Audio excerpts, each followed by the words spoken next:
Hey Bloomies, welcome back. It's your girl Chris with a K, and on today's episode, I'm chatting with my girl Nicole, who is a podcast host of Hold Up, Let Me Explain. And today we're talking about personal growth and development as a millennial and how the struggle is real.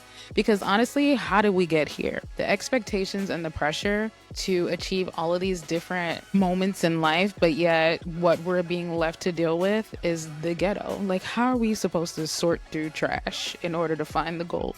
Help us, help you, help me. So enjoy this episode. Please be sure to support my girl Nicole across all of her social media. The links and everything will be in the description of this episode. But again, how did we get here? And try not to crash out at the same time. Enjoy this episode. Hey, Nicole. Hey, Chris, how are you? Good. This is long overdue. I know it's been a long time for me, and I feel like the last time you and I did something like this was for Hold Up, Let Me Explain years ago. I'm talking like 2021. And I was so excited to post the audio only to realize I accidentally didn't save it. And I crashed out and had a mental breakdown and was like, I give up. But since then, we've been talking about getting back together and doing audio together, recording a podcast. So I'm really, really excited. I'm so glad to have you. There was so much going on at that time. First of all, just to give the Bloomies a little background. So we met because we were classmates Yes, yes. Rollins. at Rollins, Go Tars. Go Tars. And we were in the throes of a pandemic Mm-hmm. while both working full time Mm-hmm. and having a full class load. Yep. And you know what's so funny is my degree was in business management, and that was my first, I want to say my first semester at Rollins. I can't remember if it was my first semester or my second, but my advisor was the one choosing my classes. I remember the communications course, which is the one we took together. Do you remember the name of it? I was trying to remember. I think it's campaigns, communications It and was definitely campaigns or something like campaigns. that. Yeah. Because I say it, I learned the most in the class. A class I didn't even choose for myself, but clearly it was a blessing that I took it because I learned so much and I met you. And we got to, and I don't do group projects. Yeah. And I could tell Nicole is not a group project Nista either, but we bonded because we were in the same group and we were like, listen, Yep. we gonna thug it out. Right. We just made that eye contact and we're like, listen, we don't know about these little girls, but we are getting that A and we're getting this shit done. That part. And then we're also from New York, so it doesn't hurt that there's that connection too. Like we started realizing that we connect on so many different levels. It's so funny you say that because I truly believe that people from New York, no matter where, just gravitate towards each other. It's like you could be Yeah. at a restaurant just minding your own business. You make conversation with somebody random and they're like, where are you from? Oh, I'm from New York. Oh, shit, me too. And the next thing you know, it's like, you're just having a kiki in a corner, you know? It's just, I love I that. fe- It's the energy. I feel like we have like a sixth sense. Yeah, definitely. Not only do they pay attention to vocab, because I've Yes. been told, because I say ax instead of ask. Yep. Or we And say, apparently, yeah. oh yeah, I say yeah, but you see, it gets tricky because I don't know if my accent, not that I think I have one, but certain words I say, I'm not Okay. sure if it's because I grew up with Hispanic parents, so they never said words correctly, and I just mimic what they say, or if it's a New York thing. I think it's a little bit of both. I think there's an intersection there Yeah. for sure. Let me ask you really fast. Yeah. Okay, for those who are just listening in, you're not gonna see what I'm about to pull up into the screen, but I'm just Uh, gonna show her. I'm gonna ask her what she calls this, and I'm gonna tell you what it is. What do you call this? a remote, a I remote call control. it a remote control. There are people that call it a clicker. Nah, that's what in the Golden Girls. I'm I like, feel like that's a.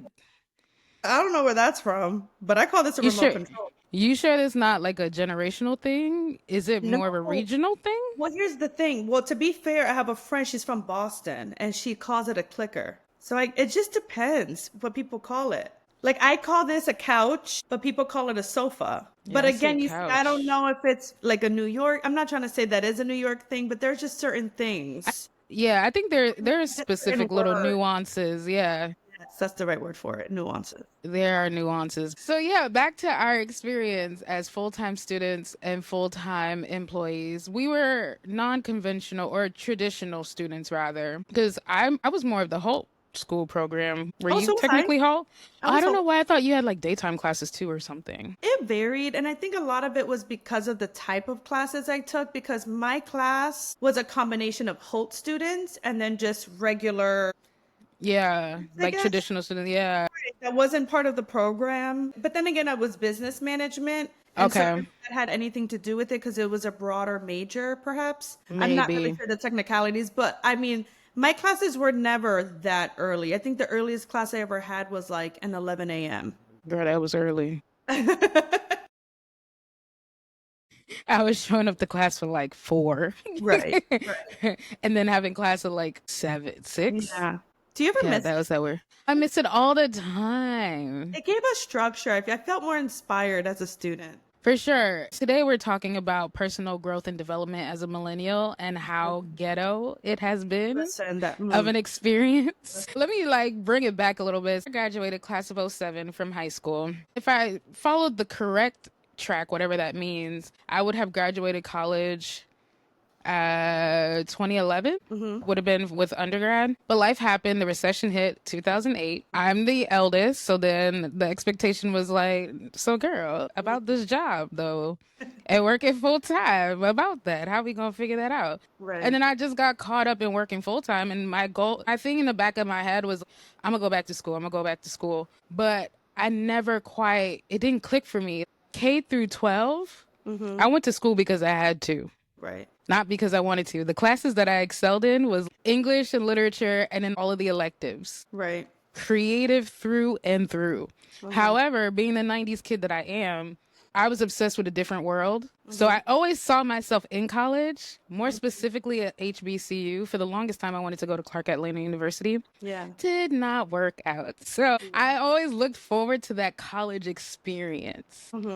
Not necessarily for the sorority life, but just to be on campus, really just to be out of the house. Yeah. I saw it as an escape plan, really. Right. Right. So life happened, just got accustomed to working full time and just kind of accepted that that was just going to be my thing. Was like, well, I got a job. Growing up with those elders who pretty much modeled that behavior of and reinforcing you go to school to get a good job. You stay in that good job until you retire. So I was like, well, I didn't finish school the other way. So at least let me get a good job that has a pension and benefits. It would be nice if I could get some kind of advancement opportunities, but I was always stuck as like an administrative assistant.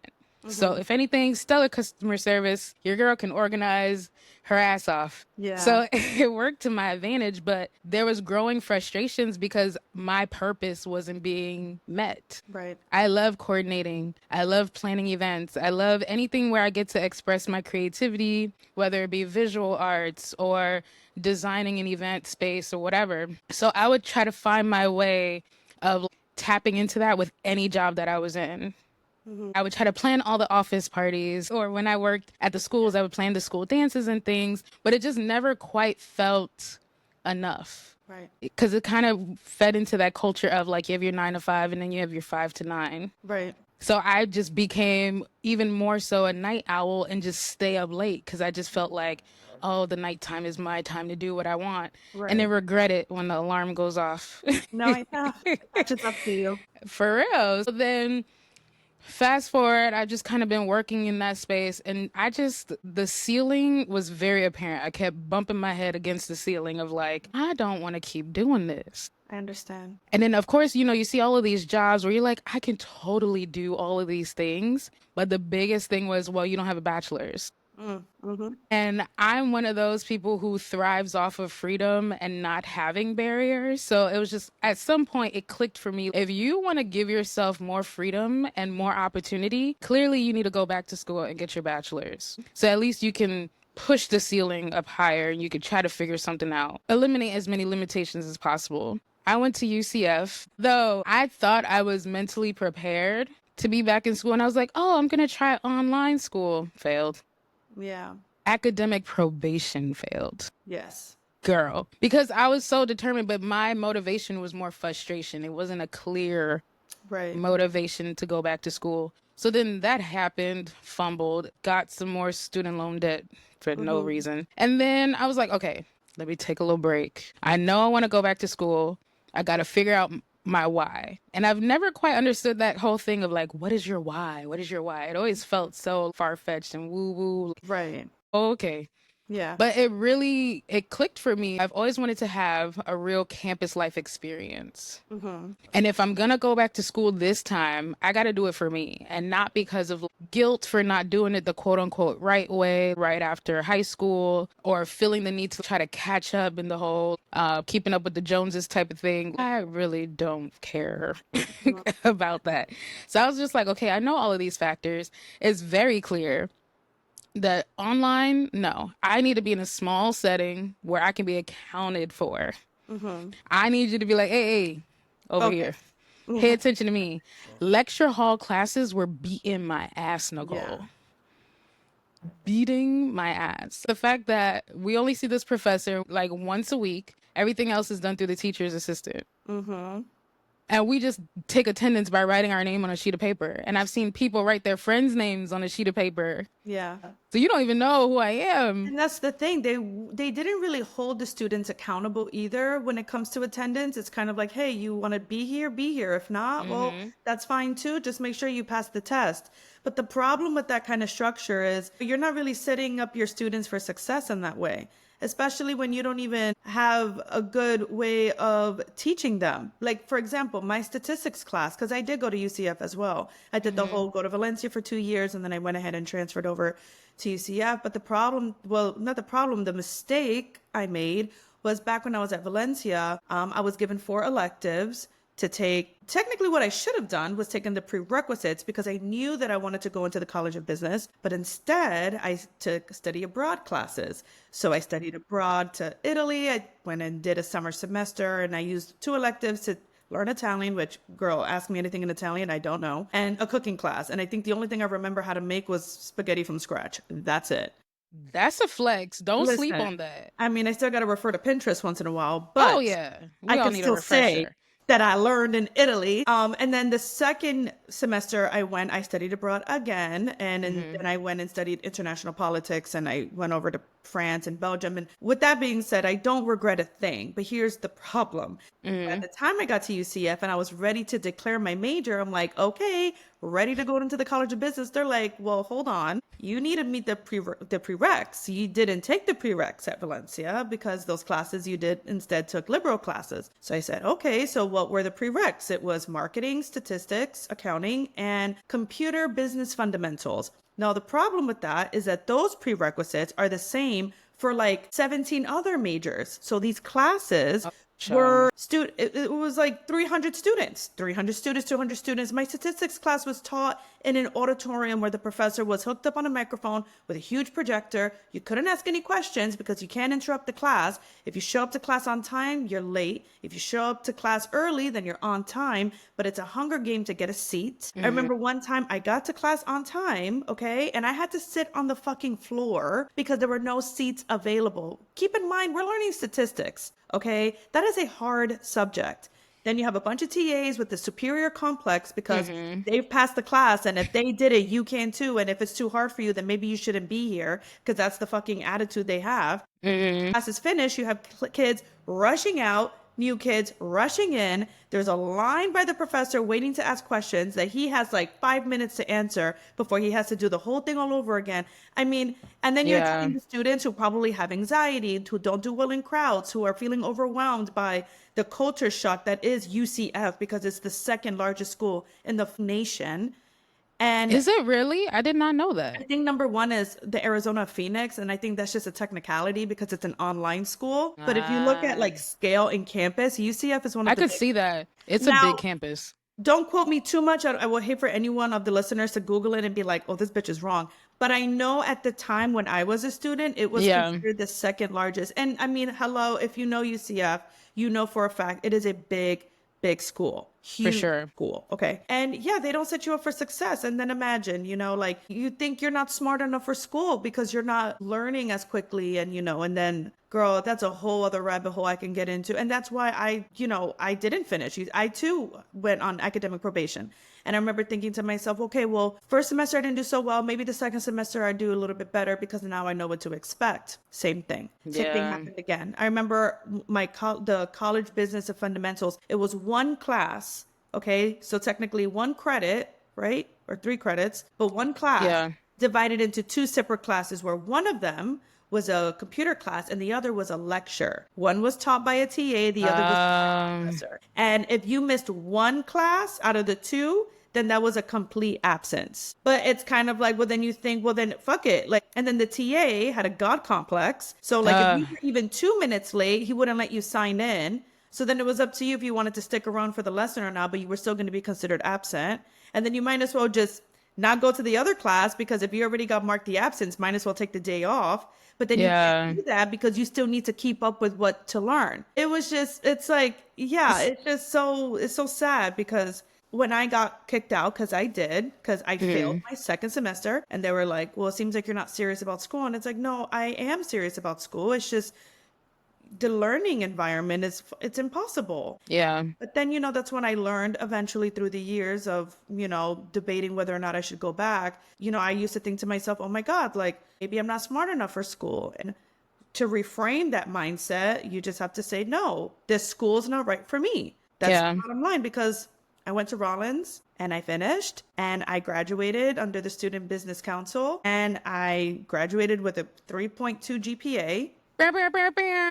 And I got my bachelor's. So clearly I'm not dumb for school. I'm not too stupid for school. I'm not smart. That wasn't the kid. That wasn't a Yeah. fact. Just I went to the wrong school. I completely agree because going from academic probation and even before that, being a kindergartner who had senioritis before even knowing that that was a thing, to then going to college under the right premise and with the right mindset and being on the dean's list, I was like, what? Yeah. 3.4 GPA. Where? Speaks volume. Yeah, girl. For fall of 2019, I went and did my tour. I was like, all right, I'm ready. I was second guessing myself the whole process. So they were like, oh no, like it'll be great. Yeah, don't worry. We've had people transfer who have been on academic probation, whatever, whatever. Just still write your personal statement for admissions, all of that. You just never know. You might get accepted, whatever. So I was just like, yeah, okay. Let me type this thing up. Then I got approved. I was like, not me being a Rollins student, whatever. So then transferring my spring semester 2020, things are going great. 2 classes. I was like, I'm going to take it easy, Right. not do too much. Yeah. Taking in-person classes, Right. small class setting, 25 or less. Yes. We're doing great. Yeah. Spring break, the world shuts down. Yeah. We have to switch to virtual learning Yeah. after just being traumatized 2 or 3 semesters before that with failing from being virtual. I was just like, this doesn't make what in the universe? Mm-hmm. Because I thought all of the signs were lining up for me. Yes, girl, this is the time for you to go to school. You found the major that you're actually interested in, not the one that you went based off of the occupational handbook and what makes the most money. Right. Because that was always my focus. I was one of those For kids. sure. I stayed in the career development office. I was taking all kinds of assessments, anything to help me figure out who the hell are you and help me Yeah.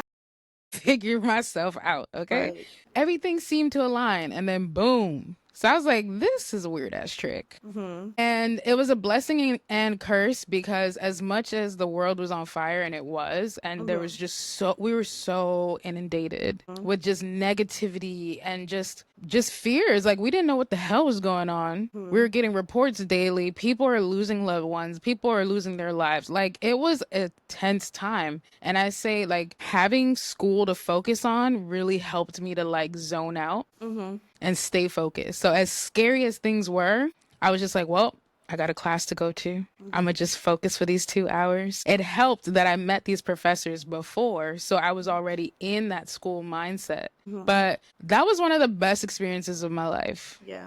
Was making that decision to go back to school, made some really great connections, and personally, like, I grew so much. Like, I went into it, and my major was in communication, so I was thinking the creative route. I was like, oh, I'm gonna put like all of my skills together, like painting, graphic design, whatever. I'm just gonna do PR. That was my concentration back when they did that.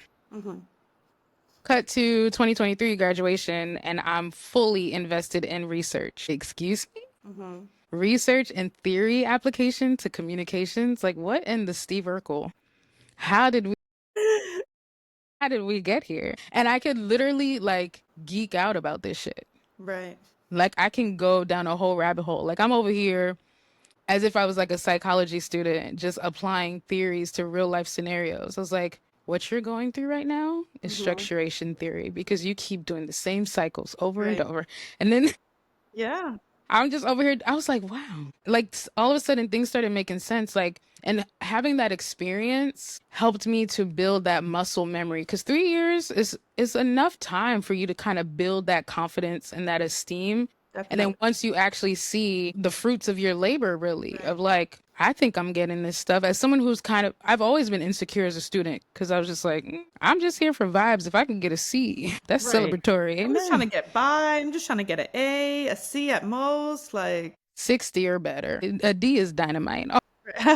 As long as I coasting. But if it was electives, A's, your girl yeah, was awesome. easy. So being able to do this and do well in statistics where I was just like, now girl. Listen, I was still Word hanging by a thread in that class, but the grading word wasn't so problems. harsh, luckily. Why are we mixing English with numbers? I thought algebra was hard. Mm-mm. No. Why are we solving for X? We leave X's in the past. We leave X's in the past. Why are we looking for Y? Did Right. Y say that they want to be found? Why do we need to figure out X? That part. That part. Slope, intercept, form. Like, why do I I need to know know. the slope? I'm so happy I went through, like, went past that. And it's interesting because I always had an interest in business management. And it's ironic because growing up, I too was so creative and I loved to draw, like to doodle. I was never really much of an artist, but I Yeah. enjoyed colored pencils and drawing and creating things Yeah. and scrapbooking. And I loved watching America's Next Top Model and I loved fashion. Bliss. Girl, I had my mom prescribing. Do you remember back in the day how they used to have like you pay $1 for each magazine for a year, so you pay $12 for like a magazine subscription, and they used to have like the postcards shoved in the magazines. They'll all fall out because my mom used to buy Cosmopolitan, and I was too young at the time. I was in middle school, but I wanted 17. Remember like Uh, waiting in her, like, look, please, it's only $12. You can afford it. It's $1 a month. That's nothing. She's like, okay, okay, and then she bought it for me, and I would just go flipping like those magazines uh, were my Bible. Okay, and I was listen. like scrapbooking, and I loved it. And then same thing with me in high school. Like, I was raised by a single mom and struggled. And, we lived in a hotel for 2 years. And I remember one of the things my mom used to always say to me, obviously, like, pay attention in school, get a good job, make sure you go to college, because then you won't end up like me. And I mean, honey, I love my mother, but there's I don't think school's. But anyway, I love my mom. That's another That's a, episode. that's a different podcast for a different episode. We'll have Different Nicole episode for back for that. a different day. No, but like the whole idea though, right? It's just, like take school seriously, get a good job. That's the goal. So same thing with me. I would look up the handbook, look up labor, statistics.gov, or, Yeah. looking up like the salaries, like, okay, like if I wanted to do this, how much am I going to get paid? And I, did the assessments at Valencia where you answer a questionnaire and then it'll break down like what job you could be best at. And I remember number one would be like teacher, producer. One even said I could see producer for you. something, yeah, something like in digital, or I don't know, which is so funny because listen, and that whole page, I remember like going one by one, well, how much does this get paid? And I'm like, no, no, no. And then once I found like the accounting or something in finance, I was like, okay, well, look, it's on the list, so it must matter. And maybe there's Um, like some structure to it that I can rock with, that I like that kind of control. Like I like to be the go-to person. I like to analyze things. But I was so focused on the money and what was going to be best. And then ironically, I kept prioritizing making money. yeah. My academic career, even though it was hard for me, if it was between studying for a test or picking up an extra shift at the restaurant, because I've been waitressing since I was 18 and I was at UCF in my mid 20s, it's like, well, rent's due. I have a car payment to pay. I have insurance that's over almost $300 a month at the time. Mind you, this was like 10 years ago. So, Oof. it was just, I didn't prioritize the right things. Yeah. I prioritized what I felt was important, which of course was making sure that I was paying my bills on time, but it was always a struggle for me. Fast forward after 2020, when the world shut down, I Sure. remember just looking around and I'm like, I have nothing to show for. Like I had Mm. traveled and my car was paid off, thank God. And I mean, it's not like I was driving a Range. I was fucking driving a Girl, I'm Honda. so close to paying. I call my car Grayson. I have a gray Toyota Corolla, Oh, so his name is Grayson. Grayson's about to be paid off in listen, May. It's the best feeling ever. when I You paid off can't my car, tell me nothing about my 2016, okay? I told myself, I said, I am driving this thing until the fucking wheels fall off. I'm driving this thing until it bursts up in flames.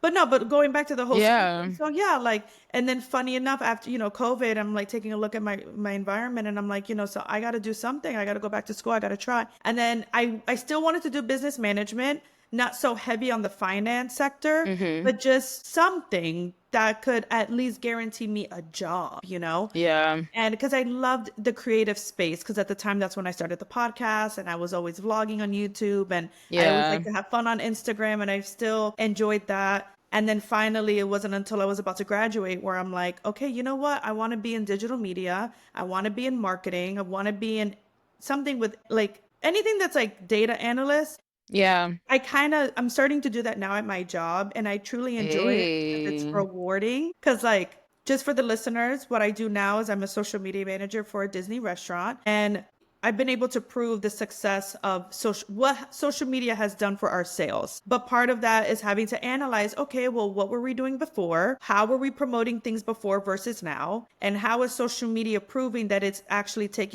is proving that these sales are increasing? Because we can look at the numbers and we can say, okay, well, the difference is social media, but Yeah. we really need to break down, okay, but where? Is it because there were more reservations in Disney this Mm. weekend and it just so happened that's the weekend we, you know, announced this new drink? Or is it because we posted something on a Wednesday and the drinks sold spiked on a Saturday because people typically go out on Saturdays?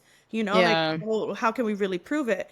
By doing that, by making these line graphs and analyzing the work and comparing the numbers and breaking it down in a spreadsheet, it's like I see the proof in the pudding, I guess. And I'm like, wow, to the point where I just want to take it further and further and Yeah. further. And yeah, I love it now. So it's just interesting how, like, and don't get me wrong, I love this job, but it's not making me as much money as I could be making if I had chosen to be some type of financial advisor. But I think I'm much happier in this role than I probably ever would be had I gone the other way. Or if you didn't put yourself out there. First of all, I'm so proud of you. Oh, I've seen this girl put a presentation together. She put a yeah. whole book together. Your girl put in her work. So to give context, yeah, for the Bloomies, of course. The bloomies, yes. So when I graduated from Rollins, I applied to so many places and I was not getting called back. I mean, I would feel like so happy when I would get an interview, but unfortunately it would just stop there. I'd get the rejection letter probably like 3 days later. And I knew deep down a lot of it was because of the lack of experience I had. And it sucked because I knew I could do the job. I knew that Mm-hmm. I would be good at it. But on paper, it didn't show that. It didn't reflect. Yeah. And so in the class that I met Chris at, which was the campaign communications course, in that class, we learned how to make proposals, presentations, how to pitch ideas, how to campaign for events or promotions. They would give us SWOT analysis SWOT and all analysis. of I mean, that. everything, like your roadmap to success, your mission and vision, like all the things. And let me tell you, that class, out of all the classes I've taken as a whole student studying business management, that communications class was probably the only class I ever had the most homework in. But again, that is the class I have to admit I learned the most. And it was because of Absolutely. that class that I learned how to make a proposal and how to pitch ideas and how to make presentations and how to make a campaign. And so I prayed. I don't know how religious you get on this podcast, but I have to say it. Girl, listen, Jesus is my best friend. I Okay. pray all the time. And I remember I was feeling stuck. And I Mm-hmm. prayed to God and I said, God, if there is an opportunity in front of me that I am not seeing, please help me see Mm-hmm. it because I'm Girl. trying and nothing's happening. And I'm getting really sad and I'm getting really Yeah. angry and I'm giving up and I don't want to give up Listen, because it's I hard. I talk to God like he's my homeboy. Listen, Every morning. It's like I just gotta, hey, yo, what's going what's on? happening? Steer You me in answer the my right. prayers real quick when it comes to a guy, but when it comes to my career, He hasn't helped me You out on like that. to give me riddles, okay? Yeah, So I clear. need you Yeah, to no. be specific, okay? He hasn't answered that call If for I me ask yet. God, hey, is this guy for me? Snatched That away, okay, well, blocked, ghosted, quick. yes. In that sense, yes. But in a I'm career, waiting it's for like, no, you're going to learn this a little bit harder. You're going to learn this lesson a little bit longer. Ooh, So what happened? yes. I was at work and the idea, and it wasn't an overnight thing, but it did come to me. I was at work and the restaurant I work at is owned by two men. And one of the men that were visiting from where they're from, I'm trying not to give too much away. Anyway, they were sitting in the restaurant and I had this idea and I said, what if I created a proposal like the ones I used to make at Rollins, Mm-hmm. pitch the idea that they hire me as their social media manager. And so I asked one of my managers, she gave me the green light. She said, I love the idea. Just all I say is if you're going to do it, make it good, make it worth it. I said, okay. And so I created the proposal, turned it in. I went to Office Depot. I had them laminated, spiraled, had my name at the My bottom. girl did her thing. I printed nine. I dropped like $80. I was like, Woo. I'm investing. I'm investing. This is an Mm-hmm. investment. And they were impressed and they were like, okay, we'll have a meeting. I made a presentation. I basically politely, respectfully told them all the things they were doing wrong with their social media and how I would do it differently, AKA correctly. And Better. they were like, okay, we like it. We can see the value, but it's a new position. We're not sure. We'll do a trial run where you do this part time for 3 months. If we like it, cool. If not, then at least you can say you had the experience. And to me, that was good enough. That was good enough for me. But after the 3 months, they were like, you know what? We want to keep this full time permanently. So they offered me the position salary. So now I am officially Hey. social media manager for the restaurant. And it's been the best. And let me tell you, when I made that decision to take on that role, the pay wasn't the greatest. I'm not going to lie to you. Mm-hmm. And keep in mind, I was serving, waitressing at Disney. So you can imagine the money was good. And then, I had to take a pay cut, but I'm just looking at the bigger picture. And that's all I have to do. But I will say I am definitely happy. I mean, I'm stressed. Yeah. I'm still pumping that gas pump like Is every it? penny, you know? So my question for you is, at this point, are you putting these expectations on you, or do you feel like you're getting these expectations? So that's where the stress is coming from. Does it feel overwhelming, or does it feel like a growing pain space? That's a great way to say it or put it, a growing pain. It definitely feels like a growing pain because of this pay cut, I've been forced to really pay attention to the relationship I have with money, and it's not Mm-hmm. a good one. And I know a lot of it is Same. because I lived above my means. And again, I always lived for the now. But now that I'm like in this position where now I really have to think about the future. And I mean, as a server, my future was my next shift because I Yeah. knew I could spend the money today and I'll make it back tomorrow. And if I don't, then I pick up an extra shift and I should be okay. In this new role, because it's salary, it's like, no, no. You need to make This sure is that what goes you over here, have. that goes over there, and whatever you got left, you got to make stretch until you get paid again. So what's it going to be? Yeah. And I've been forced to like change my habits, but then also consider, okay, Nicole, you really need to look long term. It's not just where's the next country I want to visit or next restaurant I want to eat at. It's okay, this is how much you're making now. You want to make this much money at some point. What's the plan? Mm-hmm. What's Yeah. the goal? And I never thought of it that way as serving because in serving, everything is so convenient and Mm, quick. And, it's easy to just be stagnant in that yeah. industry. You get complicit. Yes, you do. Yeah, so So you try now, to make the best with everything else around it because you're right, like, well, I could just tap into this to just help fund or help right. feed into my other endeavors And it also, without realizing you're pigeonholing yourself. no, exactly, because there was a moment where I felt like also serving kept me in my comfort zone in a funny Hmm. way because I never felt comfortable. I was proud to say where I worked at, but I wasn't proud to admit what I was doing for work. When I would go Gotcha. out and meet new people, I wasn't proud to say, oh, I'm a waitress, I'm a server, even though I had the cute bag and I had just came back from a trip. I didn't feel proud of myself to say what I Hmm. did for work because I knew I was capable of doing more. And that's the thing. Even as a server, I would try to kind of think like I would be like, you know what? I'm serving, but I'm going to do the vlogs. and I'm going to go on YouTube, and then I'm going to do the podcast, and then I'm going to do like the Instagram and do the reels. And then I remember I created a whole new account for just my apartment because I always decorate for the holidays, and I like to cook and I like to host and throw my Yeah. parties and stuff. So then I thought, oh, you know what? Like I tried to bargain with myself where I Yeah. can stay in my comfort zone, but still put myself out there. So if it takes off, then it takes off, and then I could leave serving. And then I realized, no, I need to leave serving. Bottom line. Yeah. I need to yank myself outside of my comfort zone and really put myself in a position that's going to force me out of that mentality and really like catapult me into where I want to be in life. And staying Yeah. and serving, no matter how comfortable the money was never going to get me there. And I truly feel that now. And I am not balling like I used to be. I'm Yeah. not. I mean, I love my apartment, but unfortunately, I'm going to have to move out. And Mm. so when my lease is up, I am going to be roommating. I am downsizing. And I know for Yeah. some, it's kind of sad because it's like, damn, girl, you let go of making all this money and now you chose. But at the end of the day, I trust God. I trust Absolutely. me. And and I'm just looking at the bigger picture. And I know it's temporary. When you think about life and scale, Yeah. think about a really tough time you had with yourself, right?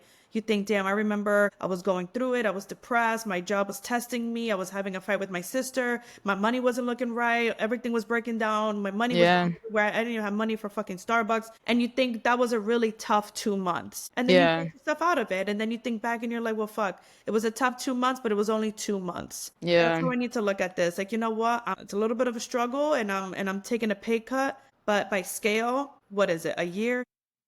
Yeah. I get the next big thing, and then I get that raise, and then I start doing what I've done for this company for other companies, and then I get clients, and then I create a black book, right, of just Yeah. clients that want to hire me to do the work that I'm capable of doing. And because of all that I've already been able to prove with this company Mm. at Disney, I can take with me in the future and make more money, And set your own price. set my own price. So then So, you don't have to worry about that. I completely resonate with you. I still currently live with my mother, and yeah. my goal has been to have my own place. And also just to better our relationship. I feel like it's tough when two grown people, especially with that relationship, it's detrimental because they still see you as their child and you're like, I'm an adult. But if you have a tantrum, you just kind of feed into that you're my child thing. But also the world is on fire. The economy is trash. And we experienced being unhoused, living in a shelter. Don't ever want to do that Right. again. And going back to like when you've experienced like those valleys, you don't realize that it's only going to be for 2 months. Mm-hmm. When you're in the thick of it, Forever. it feels like, oh, this is where I'm at. Because you don't know that it just doesn't feel like there's any end in sight. So Yeah. thankfully, when you do get through it, you do have the hindsight is 2020, but then new levels, new devils, right?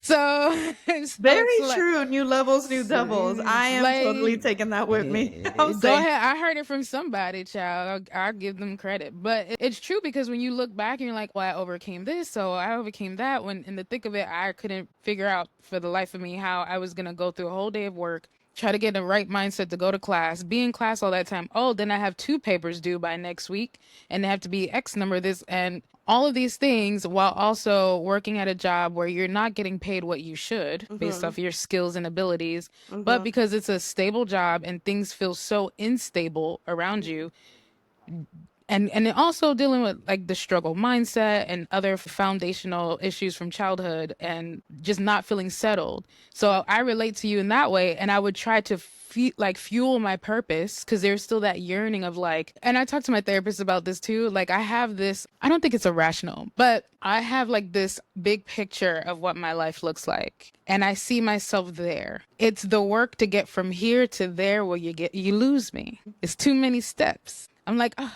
but Chris in the future has a brownstone in Brooklyn and no, she has a driver because she makes money and correct. she's doing whatever. She works because she wants to. And it's planning the Oscars Yeah. and all kinds of production, big picture things. These Yeah. feel very real to me. Yes. But the current Chris, who is an administrative assistant, who got this degree and is trying to be like, all right, I got my degree, y'all. Like, I'm ready to apply. But you want 5 to 7 years experience for entry level position. Oh, and you're only paying $45,000 a year, and I want to get my own apartment, but even for a studio, I need to make 2.5 to 3 times the rent.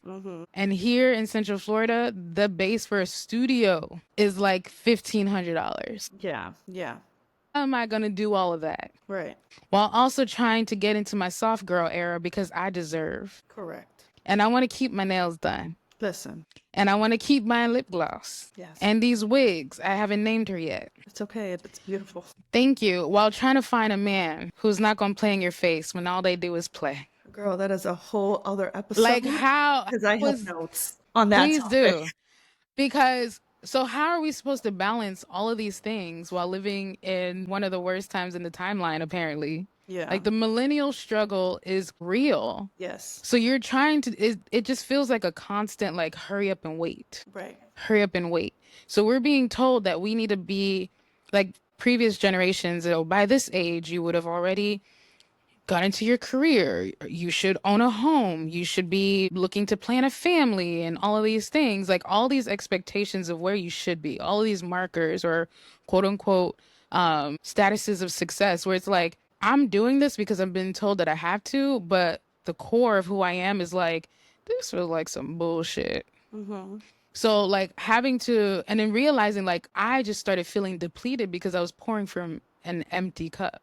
And I saw, I'm gonna tag them if I find the clip, but essentially that whole thing of like, oh, you're supposed to just give and give all you have, and just, it's also like heavily referencing like through religion of like you should be selfless in what you're doing and all of that.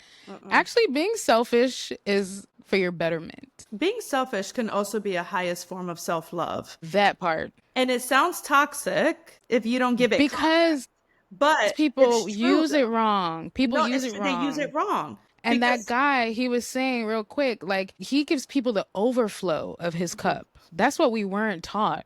We've always been hearing you should be like glass half full, not half empty, or pouring from an empty cup. But no one tells you that you should actually be giving people the overflow from you filling your own cup. And you do that by different ways of your own personal wellness and development and growth. But also getting our hands slapped at the same time for wanting things that are unconventional, being told that we're the crybaby generation because we've seen some fuck shit go on based off of the people that raised us. I mean, we love y'all, but y'all are some traumatized beings. And because we decided we love you, however, there has to be a better way to live life. So we're actually going to do something about it and go to therapy. right. And learn how to sort out all the trauma or develop boundaries, like all the things that help you become a better, well-rounded and healthy being, Right. while also navigating a very toxic environment in society. Right. Like you feel nuts because it almost feels like you're doing the same thing, what is it, insanity, doing the same thing over and over, trying to get a different result.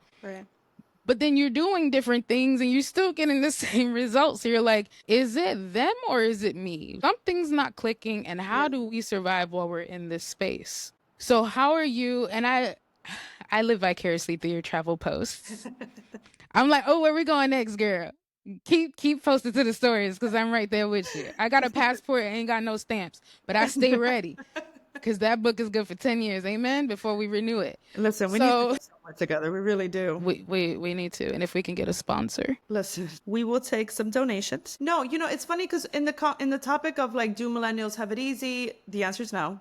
No. But I will play devil's advocate. It's subjective, right? Okay. Because if you want to compare it to, let's say, the generation before us, we have more opportunity. We do have more resources. And this is just being able to talk freely about our sexuality, our thoughts, our opinions, having the right to vote what we want. I think back then there wasn't much access or knowledge around these topics. And now it's, at times I feel like it's being forced down our throats. But something, it kind of has to happen this way in order for us to pay attention. And so I think that in some capacity, we have more control now than we ever did before. I think a lot of that has to do with social media and the way that times are changing. I do have to thank Gen Z. Gen Z gives spoiled baby sister, but something? Those are the ones that are going to stand up to dad. Yeah, no, I don't even get spoiled baby sister. I feel like they're the nuck if you buck generation. Like dead ass. Like they're the ones that are really about this shit. Like they're willing to die for this shit. Like For For real. They're not scared. No, what? Literally. I will gather you. Yeah, What are you for talking real. about? Where us, Yeah. we're the like the mediators Right. between the generations. We're like, all right, guys, We're if we could definitely just middle come to the table. children. Oh, for Millennials are the middle sure. child. For sure. For sure. With But like an older child complex. yes, Because we yes, gotta look out for so many different generations. correct. And I It's think that's what wild. makes it harder for us. Oh, for sure. And I also believe too is how easily we've also been overlooked because we were Mm-hmm. raised by a generation that's like, work, work, work, work, work. In order to make money, you need to work hard. And so we're willing to do that, hence the filling our other cups empty because that's how we Yeah. were raised. Then you have Gen Z saying, well, we shouldn't have to work that hard. You should just pay us because we just know how to do the job. And they've learned to set these strong boundaries that we are like, boundaries? My mother's Puerto Rican and my dad's Dominican and he's a narcissist. Like, help me. I don't know how to do that. Or if anything, we like cheer them on. We're like, yes, Yes, have boundaries. We're learning how to create boundaries right. because we lived with people who don't believe in boundaries. Correct. So we've made ourselves, I could speak for me specifically in my dynamics within my family and being the eldest grandchild, like I made it to be like the safe space. I Yeah. was just like, I'll take the brunt of it so that the rest of y'all can let your freak flags fly. Right. Like, and now they listen. I love the advocacy and stuff that I was like, oh, you brave. You talking back in a Haitian household. You not scared of the You're not scared of belt? the belt? You're not scared of the hand? I Forget get anything that if else. you speak like that. You will not be able to talk. No, for real. Listen. That is so true. But I do have to say though, as a millennial, and it kind of pains me at times because I think there was a narrative at one point where it almost came across like the millennials were coming off as The like the crybabies. narrative of millennials was entitlement. Oh And yeah. it's like, and maybe perhaps I can't speak for everyone, but I mean, and going back to the part of us being from New York, I mean, even being from New York, it's Yeah. like, no, we understand hustle, we understand hard work, we understand sacrifice because Yeah. you have to make that in order to make it. And Yeah. so when you take that work ethic, here living in Florida where, you're in school and you're trying your best and you're in your job and you're like, okay, I put in the work, I have the experience, give me a shot. It's still like a hard no. And I don't know if that's just more of like an economic thing. But again, it goes back into the whole question, do millennials have it easier? Because what, back then, it wasn't hard to buy a house. Now it is. Back Mm-hmm. then, it didn't seem hard to find a partner. But then again, I digress Ooh. because what we know now, how emotionally, how do you say, aware, like Mm-hmm. just emotionally aware. And Yeah. how do you say, like emotionally Well, we also, intellectual now yeah. than back then, because back then it was just a matter of you like me, I like you, my ovaries work, you have a job, let's make a family. And also, the patriarchy was very real not that long ago. Like, Right. even with our parents' generation, like, women specifically in the United States did not get access to credit cards until, like, Yeah. what was it, the 80s, the 70s or 80s? So, Yeah. like, you needed to be with a man in order Right. to Right. open a line of credit. Everything was dependent. So a lot of women were married and stayed married as a route of survival. It wasn't necessary like all these toxic men, quote unquote, high value men talking about where our grandparents didn't believe in divorce and blah, blah, blah. And it's like, yeah, but how many of our grandmothers outlived our grandfathers? Mm-hmm. And the women started thriving after Mm-hmm. because your grandfather may have been trash and was just a mean person or just they were together out of obligation. That's not a reason. Or how many of them would sleep in different rooms under the same household? Mm-hmm. Or if culturally speaking, how many of the men would have side families? Mm. But the woman would know the whole time. But as long as my bills are getting paid Right.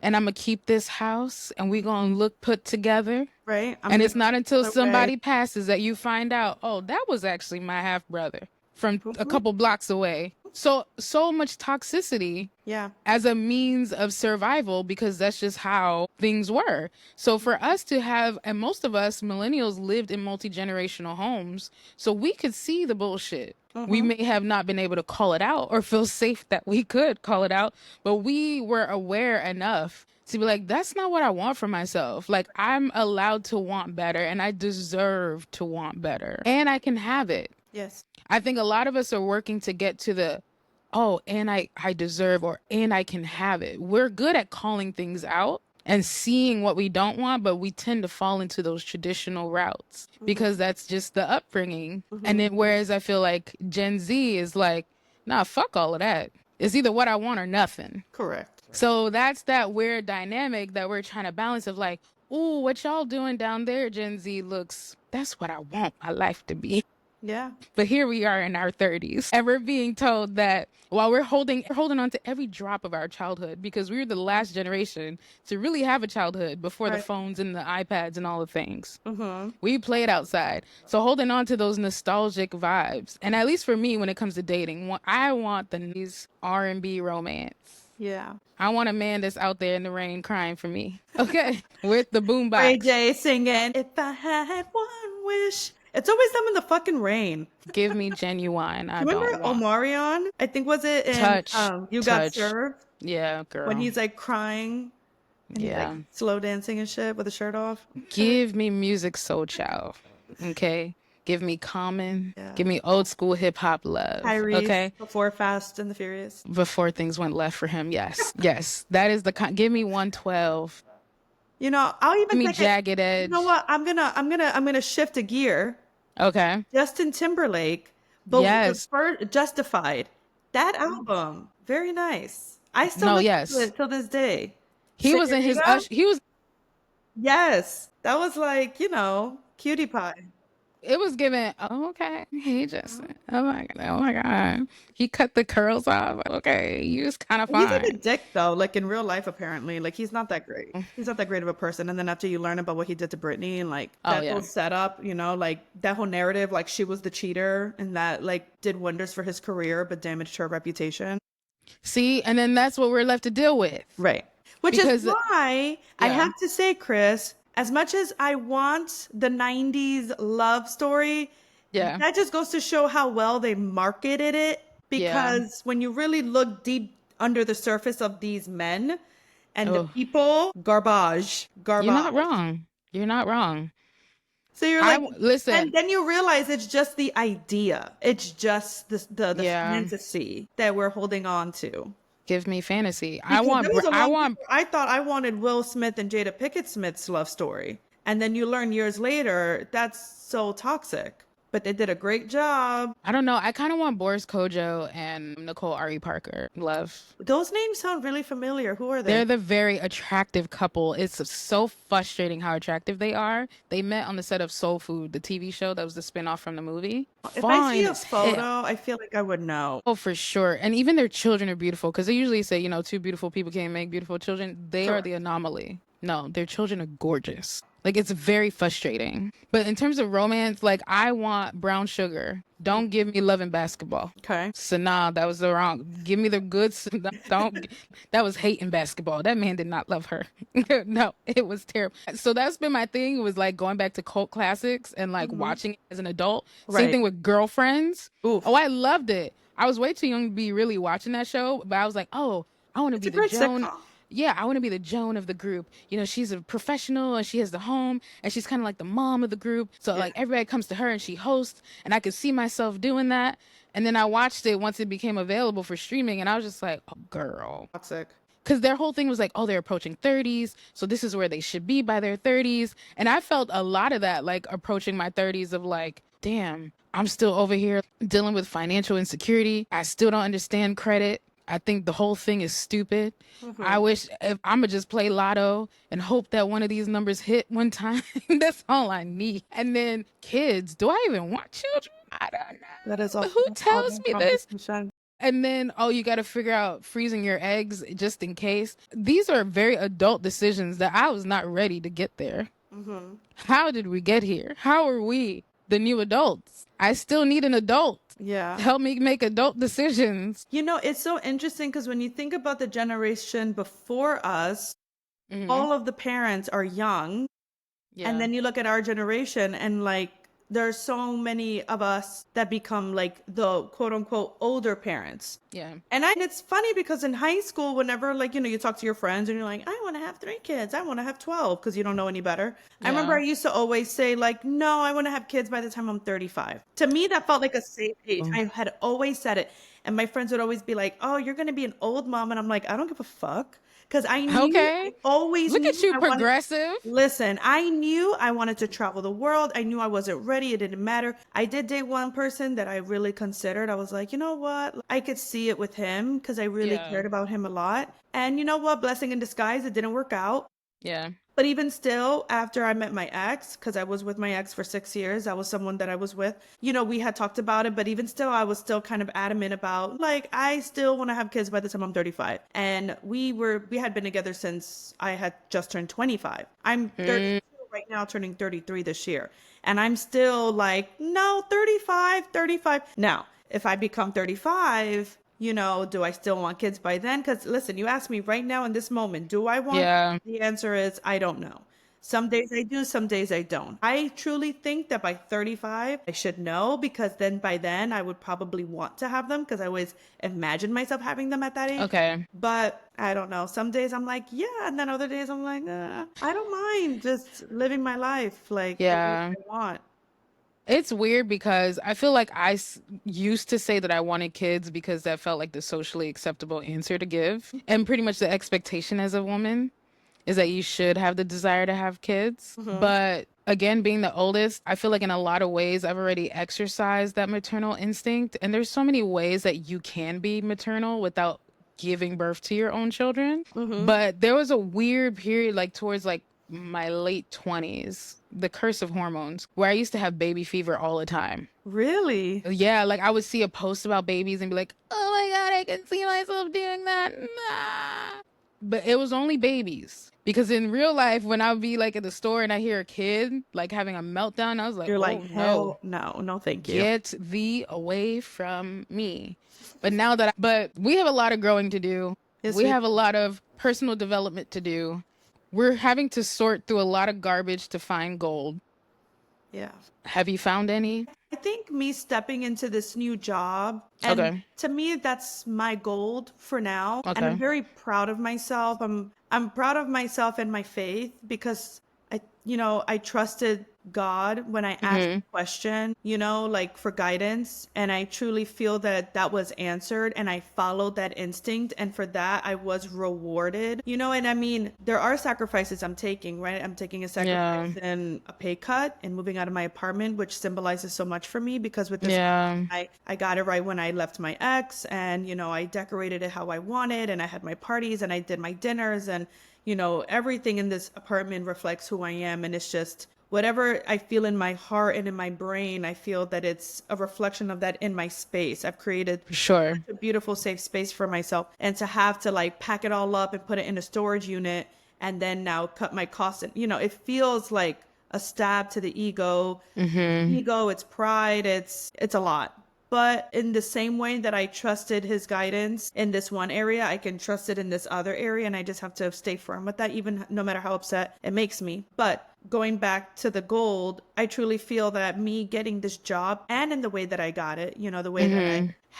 had the idea and I pitched it and I proved myself and I continuously prove myself and the value that I bring into this business, into this company, just it feels like a reward. And I truly, truly can say that I love my job. And I loved the company I worked for, but I didn't love my job. I wasn't proud to Mm. talk about my job or to talk about my position. And I think oftentimes we confuse the two because I work with Yeah. people who love where they work at, but I know they're unhappy. Now, could they be unhappy for hundreds other reasons? Sure. Maybe it's not because they're waiting tables, but I promise you, give it a minute or two out by the soda station and you're going to hear tons of people say, I Yeah. can't do this shit no more. I'm so tired of this shit. I hate serving. I'm done dealing with people. I don't want to do this shit anymore. But then when you have that conversation, like, okay, well, what is it that you want to do? They don't have an answer. And trust me, I dealt with that for 10 years, Yeah. and I feel like that's another blessing that I'm experiencing currently, that I'm in a space that I know what I want to do with my life and I'm doing it. And that feels like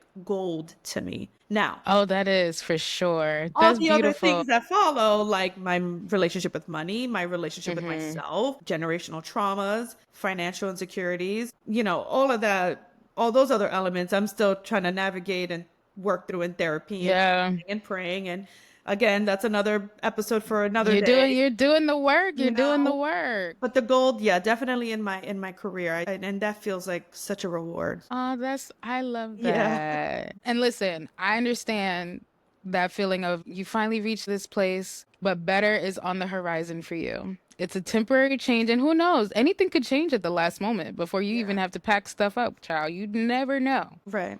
Very But true. just know that this was important for your personal development and growth because you have that experience of living in your own space, of Mhm. curating a safe space. Yeah. Because so many people have their own spaces, but they couldn't curate it or make it a safe space because it Hmm. was still wrapped up in struggle. So Hmm. where they couldn't even enjoy it. Yeah. So at least you have that cachet stored so that when you are prepared for your next best thing, Hmm. it'll be, you're not even thinking about it Right. because you already have the foundation set. Yeah. You already have the mindset. You're going to be looking for better things that is like, well, oh, I did this, but that didn't really work out for me. You're setting those standards. These Right. are all important Hmm. facets of growth that you're in. Yeah. So it is an uncomfortable change, but better is always on the horizon Yeah. when you get over that very uncomfortable and trying time. Yeah. So I'm excited for you. Thank you. I'm And you're gonna excited. make anything fly anyways. And you throw the Yeah. best parties Thank you. anyways. So you already have a supportive crew. And you know I don't play about you.